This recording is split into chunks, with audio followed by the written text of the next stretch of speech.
Hello friend, आप सबका स्वागत है हमारे YouTube channel Pradeep math point में। तो चलिए आज की वीडियो शुरू करते हैं और देखते हैं। हम आज पढ़ेंगे संज्ञा और वचन के बारे में। तो संज्ञा के बारे में हमने पिछली क्लास में पढ़ा था।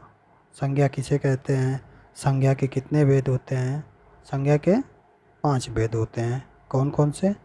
पहला व्यक्तिवाचक संज्ञा, दूसरा जातिवाचक संज्ञा, तीसरा समूहवाचक संज्ञा, चौथा द्रव्यवाचक संज्ञा और पांचवा भाववाचक संज्ञा। ठीक है, तो हमने पांचवा पढ़ा था भाववाचक संज्ञा। अब आज की क्लास हम उसी से आगे करते हैं। तो आज की क्लास में हम पढ़ेंगे कि भाववाचक संज्ञा का निर्माण कैसे होता है। ठीक है, चलिए लिखते हैं हम भाववाचक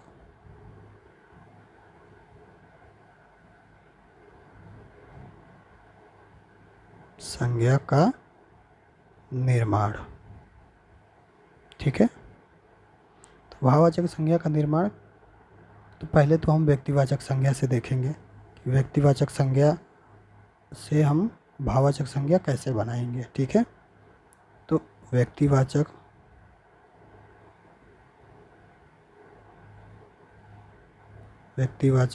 संज्ञा। ठीक है, व्यक्तिवाचक संज्ञा से ऐसे इससे देखते हैं हम। तो व्यक्तिवाचक संज्ञा में जैसे हमने लिखा शिव। ठीक है, शिव क्या है? शिव नाम है, किसी का नाम है। ठीक है, तो ये क्या हुआ? ये व्यक्तिवाचक संज्ञा हुआ। हम इसे अगर भाववाचक संज्ञा में बनाएंगे तो शिव का क्या हो जाएगा? भाववाचक शिवता। ठीक है, भाववाचक संज्ञा क्या हो जाएगा? शिवता। उसी तरह हम अगर राम लिखते हैं तो ये भी क्या है? ये व्यक्तिवाचक संज्ञा है, क्योंकि राम नाम है। तो व्यक्तिवाचक संज्ञा में व्यक्तिवाचक संज्ञा क्या परिभाषा है कि जब किसी एक वस्तु या व्यक्ति का बोध हो, उसे हम व्यक्तिवाचक संज्ञा कहते हैं। ठीक है, तो राम का हम भाववाचक संज्ञा क्या हो जाएगा? रामत्व। ठीक है,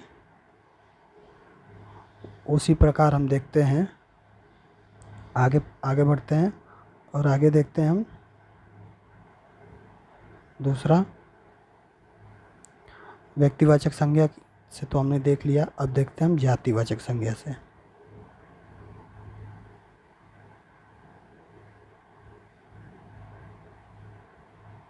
जातिवाचक संज्ञा से, ठीक है, जातिवाचक संज्ञा से हम देखते हैं। तो जातिवाचक संज्ञा की परिभाषा क्या होती है कि जिस संज्ञा से किसी जाति के संपूर्ण पदार्थ व उनके समूह का बोध हो, उसे हम जातिवाचक संज्ञा कहते हैं। तो जैसे हमने लिख दिया कलाकार। कलाकार, तो ये क्या हुआ है? कलाकार ये जातिवाचक संज्ञा हो, क्योंकि जितने कलाकार हैं उनके समूह का ये बोध करा रहा है। ठीक है, कलाकार।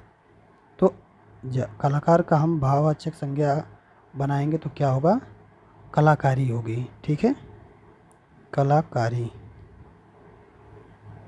ठीक है, अब भाववाचक संज्ञा की परिभाषा क्या होती है कि जिस संज्ञा से व्यक्ति या वस्तु के गुण या धर्म, दशा अथवा व्यापार का बोध हो, उसे हम भाववाचक संज्ञा कहते हैं। तो इसमें क्या है? कलाकार। कलाकार क्या है? ये जातिवाचक संज्ञा है। और कलाकार की कलाकारी यानी कलाकार का ये गुण बता रहा है, तो क्या हुआ? ये भाववाचक संज्ञा हुआ। ठीक है, इसी प्रकार हम दूसरा देखते हैं नारी।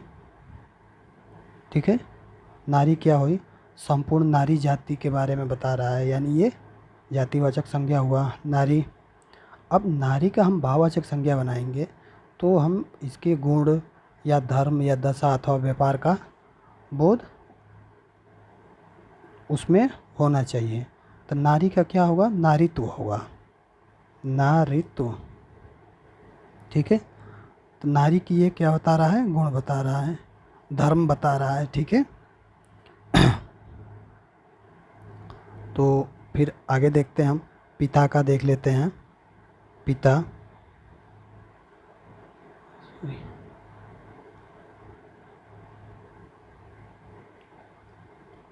पिता क्या है? जातिवाचक संज्ञा है। अब पिता का हम भाववाचक संज्ञा क्या देखेंगे, पितृत्व होगा। पितृत्व ये क्या हो जाएगा, भाववाचक संज्ञा हो जाएगी। ठीक है, चलिए हम अगला देखते हैं। अगला है हम 3 नंबर। 3 नंबर क्या है हमारा, हम किससे देखेंगे,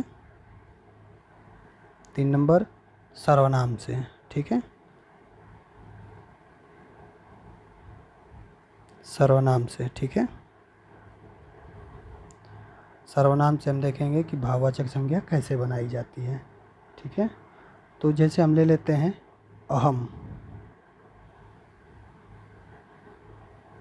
अहम क्या है, ये सर्वनाम है। ठीक है, सर्वनाम किसे कहते हैं, सर्वनाम की परिभाषा क्या होती है, तो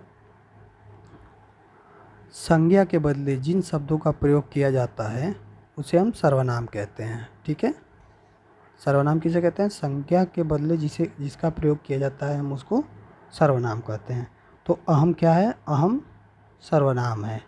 तो अगर हम इसका भाववाचक संज्ञा बनाएंगे तो क्या हो जाएगा, ये अहंकार हो जाएगा। ठीक है, क्या हो जाएगा, अहंकार। इसी तरह दूसरा देखते हैं आप। आप क्या है, ये सर्वनाम है। ठीक है, तो इसका अगर हम भाववाचक संज्ञा बनाएंगे तो क्या हो जाएगा, आपा। ठीक है, इसी तरह हम अपना लिखते हैं। अपना, अपना का भाववाचक संज्ञा क्या हो जाएगा, अपनापन हो जाएगा। क्या बता रहा है, ये गुण, धर्म या दशा का बोध हो रहा है इसमें। ठीक है, चलिए आगे देखते हैं हम। आगे हम देखेंगे 4 नंबर। 4 नंबर हमारा क्या है, अव्यय से भाववाचक संज्ञा। ठीक है, अव्यय से भाववाचक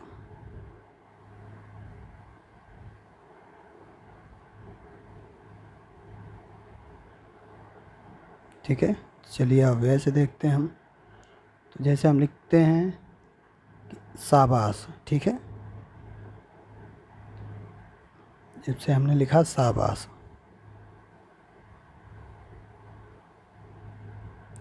शाबाश क्या है, ये अव्यय है।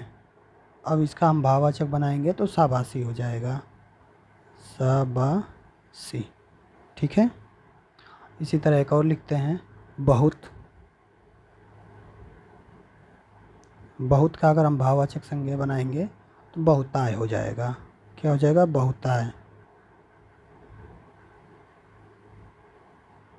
ठीक है, उसी तरह खूब का क्या हो जाएगा, हम लिखते हैं खूब। खूब का हो जाएगा खूबी। ठीक है, तो ये है अव्यय से भाववाचक संज्ञा बनाएंगे ऐसे। ठीक है, अब आगे देखते हैं हम। आगे देखेंगे हम 5 नंबर विशेषण। ठीक है, विशेषण से कैसे हम भाववाचक संज्ञा बनाएंगे,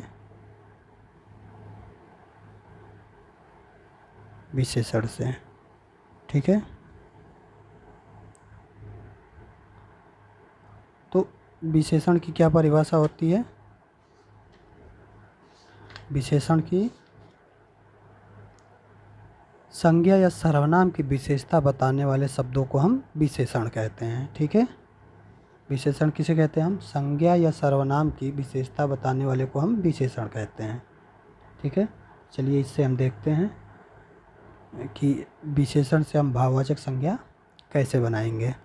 ठीक है, जैसे हमने लिखा अनभिज्ञ। अनभिज्ञ क्या है, ये विशेषण है।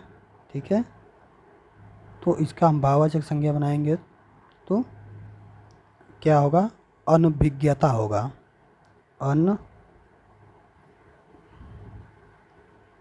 अनभिज्ञता होगा।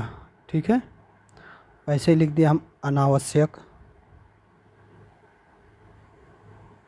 अनावश्यक का अगर हम भाववाचक संज्ञा बनाएंगे तो क्या होगा, अनावश्यकता होगा।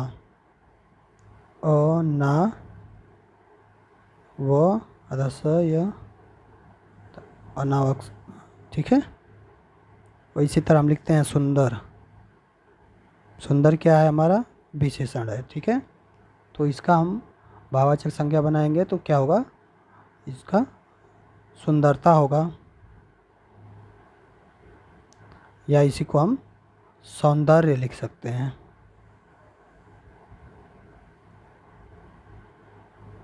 ठीक है, तो ये हुआ विशेषण से हम भाववाचक संज्ञा कैसे बनाएंगे। चलिए आगे देखते हैं। अगला हम देखेंगे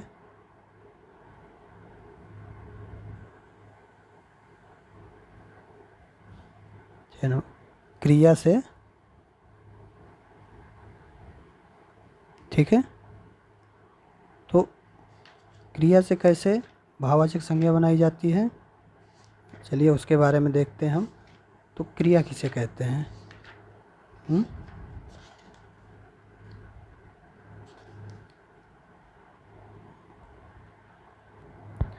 तो क्रिया किसे कहते हैं हम? क्रिया वाक्य में जिस पद से किसी कार्य के करने या होने का बोध होता है उसे हम क्रिया कहते हैं, ठीक है। क्या हुआ क्रिया? किसी वाक्य में जिस पद से किसी कार्य के करने या होने का बोध होता है उसे हम क्रिया कहते हैं, ठीक है। तो चलिए देखते हैं हम क्रिया से हम कैसे भाववाचक संज्ञा बनाएंगे, ठीक है। तो जैसे हमने लिखा उतरना, उतरना क्या हुआ हमारा? उतरना क्रिया हुई, ठीक है। तो अगर हम इसका भाववाचक बनाएंगे तो क्या होगा? उतारा, ठीक है। इसी तरह हम जोड़ना लिखते हैं। जोड़ना, जोड़ना क्या हुआ? क्रिया हुआ, ठीक है। तो इसका भाववाचक क्या होगा? जोड़ होगा। उसी तरह हम देखना लिखते हैं। देखना क्या है? क्रिया है, ठीक है। तो इसका भाववाचक क्या होगा? दिखाना,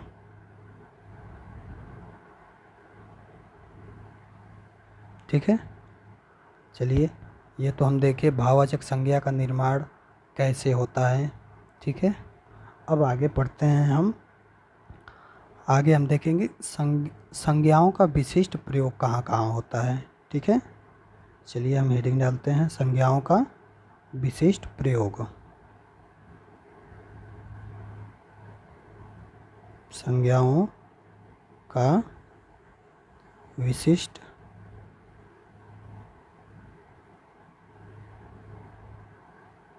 प्रयोग, ठीक है। चलिए हम देखते हैं संज्ञाओं का प्रयोग कहाँ कहाँ होता है, कैसे होता है। तो पहला लिखते हैं हम, व्यक्तिवाचक संज्ञा का जातिवाचक संज्ञा के रूप में प्रयोग होता है, ठीक है। व्यक्तिवाचक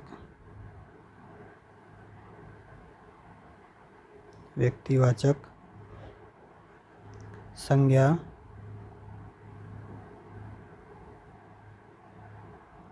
का जातिवाचक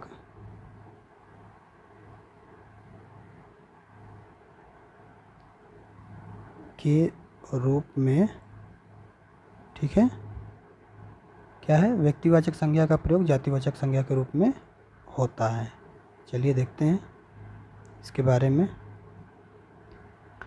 तो कभी कभी व्यक्तिवाचक संज्ञा का प्रयोग जातिवाचक संज्ञा के रूप में भी होता है। जैसे हम एग्जाम्पल से देखते हैं। जैसे हमने एक वाक्य लिखा, लंका का विनाश, लंका का विनाश रावण के कारण हुआ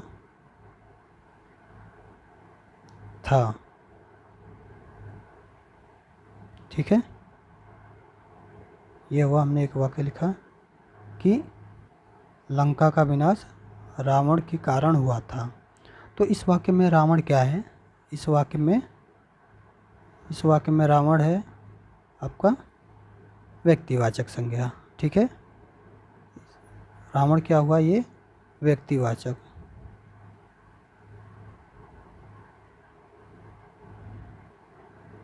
क्या हुआ, व्यक्तिवाचक संज्ञा हुआ रावण। ठीक है, चलिए फिर एक और हम इसी तरह एक और लिखते हैं हम वाक्य। तो कलयुग में रावणों की कमी नहीं है, हम लिखते हैं कलयुग में रावणों की कमी नहीं है। ठीक है, तो इसमें जो रावण का प्रयोग है, ये क्या हुआ, ये रावणों यानी जितने भी रावण हैं उनकी जाति का ये बोध हो रहा है। ठीक है, तो ये क्या हुआ, ये जातिवाचक हुआ।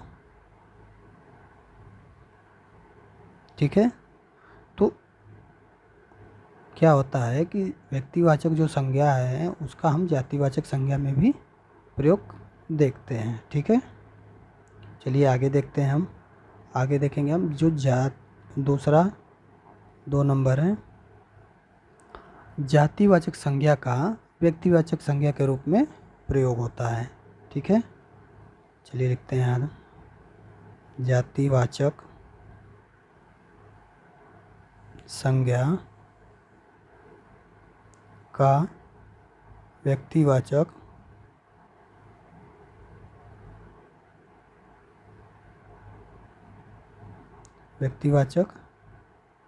के रूप में प्रयोग हो। ठीक है, तो जातिवाचक संज्ञा का प्रयोग संपूर्ण जाति के लिए ही किया जाता है, लेकिन कभी कभी इसका प्रयोग एक व्यक्ति या वस्तु के लिए भी होता है। ठीक है, चलिए इसके बारे में लिख लेते हैं हम। तो जो जातिवाचक संज्ञा का प्रयोग संपूर्ण जाति के लिए ही किया जाता है। ठीक है,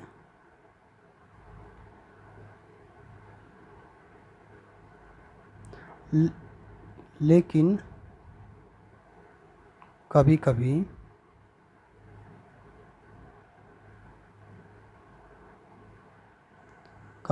इसका प्रयोग एक व्यक्ति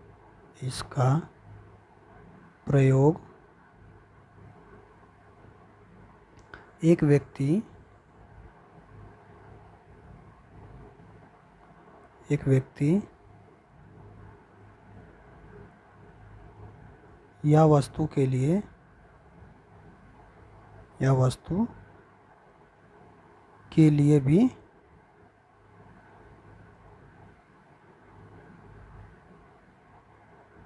होता है। ठीक है, तो जो जातिवाचक का प्रयोग होता है वो संपूर्ण जाति के लिए होता है, लेकिन कभी कभी इसका प्रयोग एक व्यक्ति या वस्तु के लिए भी होता है। जैसे हम एग्जाम्पल से देखते हैं इसको। ठीक है, तो हमने लिखा कि राजा अपनी पुरी में विश्राम कर रहे हैं। ठीक है, राजा अपनी पुरी में विश्राम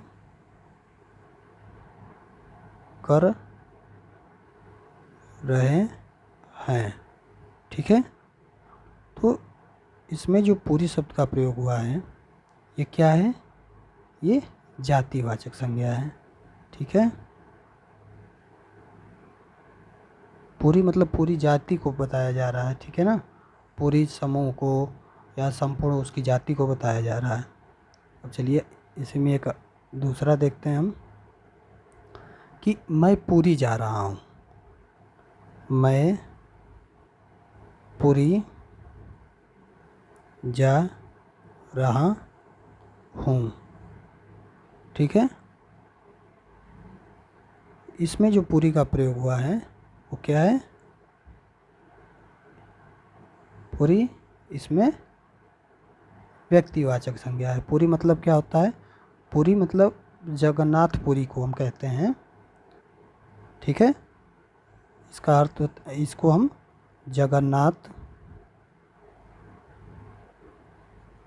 जगन्नाथपुरी, ठीक है। तो ये क्या हुआ? ये नाम है, नाम मतलब व्यक्तिवाचक संज्ञा।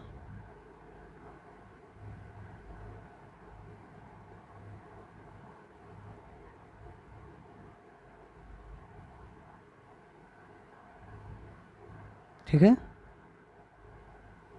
तो चलिए अब इससे आगे देखते हैं हम अगला 3 नंबर। भाववाचक संज्ञा का जातिवाचक के रूप में भी प्रयोग होता है, ठीक है। चलिए देखते हैं।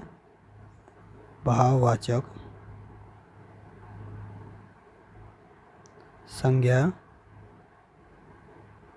का जातिवाचक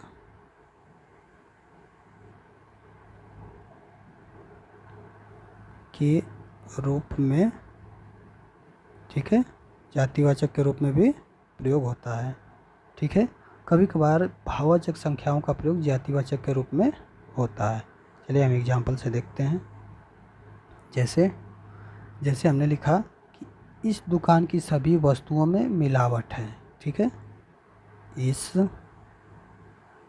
दुकान की सभी वस्तुओं में मिलावट है, ठीक है। तो यहाँ जो मिलावट शब्द का प्रयोग हुआ है, ये क्या है? ये भाववाचक संज्ञा है, ठीक है। ये है आपका भाववाचक संज्ञा, ठीक है। चलिए दूसरा लिखते हैं हम इसी में। इस खाद्य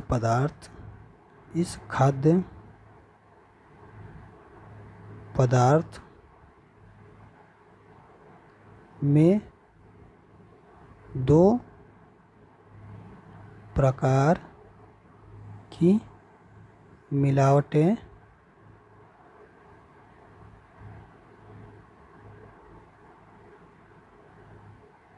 हैं, ठीक है। तो यहाँ जो मिलावटें को प्रयोग हुआ है वो क्या है? यहाँ पे ये है आपका जातिवाचक संज्ञा। क्यों? कि जो मिलावटें हैं वो एक नहीं कई हैं, ठीक है। 2 दिया है, 2 हैं, ठीक है। तो ये क्या हुआ? जातिवाचक संज्ञा हुआ। तो ये हुआ जातिवाचक, ठीक है। चलिए हमने अब तक देखा भाववाचक संज्ञा का निर्माण कैसे होता है, फिर संज्ञाओं का विशिष्ट प्रयोग कैसे होता है, ये हमने देखा। अब हम चलते हैं अगले टॉपिक पे। आगे हम क्या पढ़ेंगे? आगे हम पढ़ेंगे वचन के बारे में, ठीक है। तो हम हेडिंग डालते हैं वचन। वचन किसे कहते हैं? वचन की परिभाषा क्या होती है?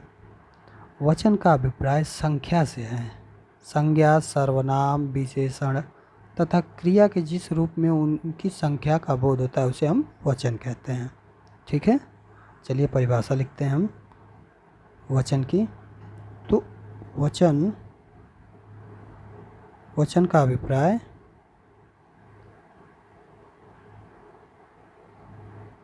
क्या है? संख्या से है, ठीक है। संख्या से है। संज्ञा, सर्वनाम,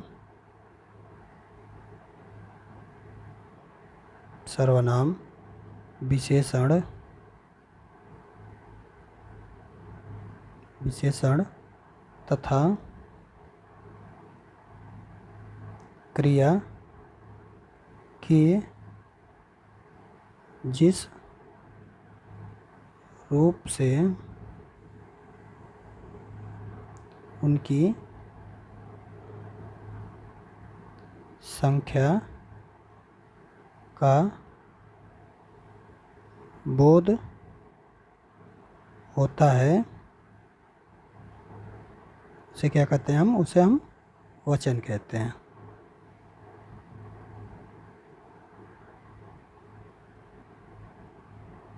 ठीक है, उसे हम वचन कहते हैं। वचन का अभिप्राय संख्या से है। ठीक है, संज्ञा, सर्वनाम, विशेषण तथा क्रिया के जिस रूप से उनकी संख्या का बोध होता है उसे हम वचन कहते हैं। ठीक है, आगे देखते हैं। हिंदी में केवल 2 वचन होते हैं। कौन कौन से? चलिए लिखते हैं उसके बारे में। हिंदी में केवल 2 वचन होते हैं। ठीक है, तो पहला कौन सा है? पहला है हमारा, पहला और दूसरा हम डाल देते हैं यहाँ पे। पहला है एक वचन। ठीक है, और दूसरा है बहुवचन। ठीक है, चलिए अब इनके बारे में हम पढ़ते हैं। एक वचन किसे कहते हैं? ठीक है, तो पहला नंबर एक वचन। एक वचन किसे कहते हैं हम? तो एक वचन शब्द के जिस रूप से एक वस्तु या एक पदार्थ का ज्ञान हो उसे हम एक वचन कहते हैं। ठीक है, किसे कहते हैं? शब्द के जिस रूप से एक वस्तु या एक पदार्थ का ज्ञान हो उसे हम एक वचन कहते हैं। चलिए लिखते हैं इसके बारे में। शब्द के जिस रूप से एक वस्तु या एक पदार्थ का ज्ञान हो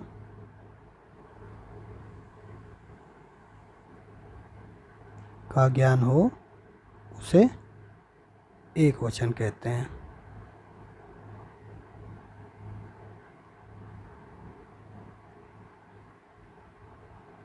ठीक है, जैसे हम देखते हैं, जैसे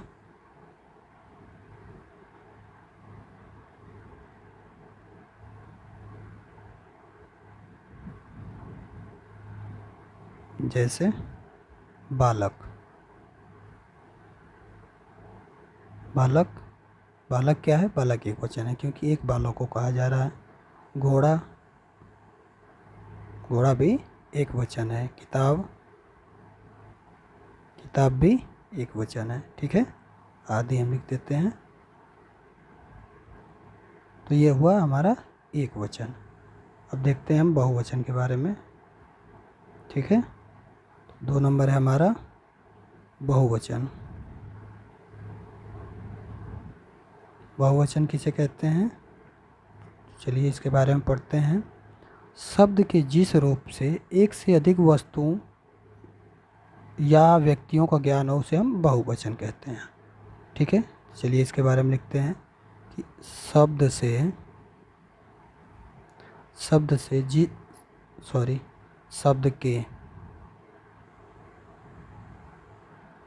के जिस रूप से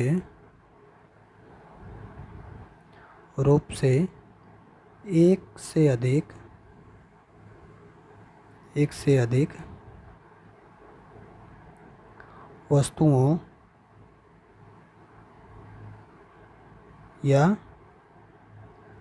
या व्यक्तियों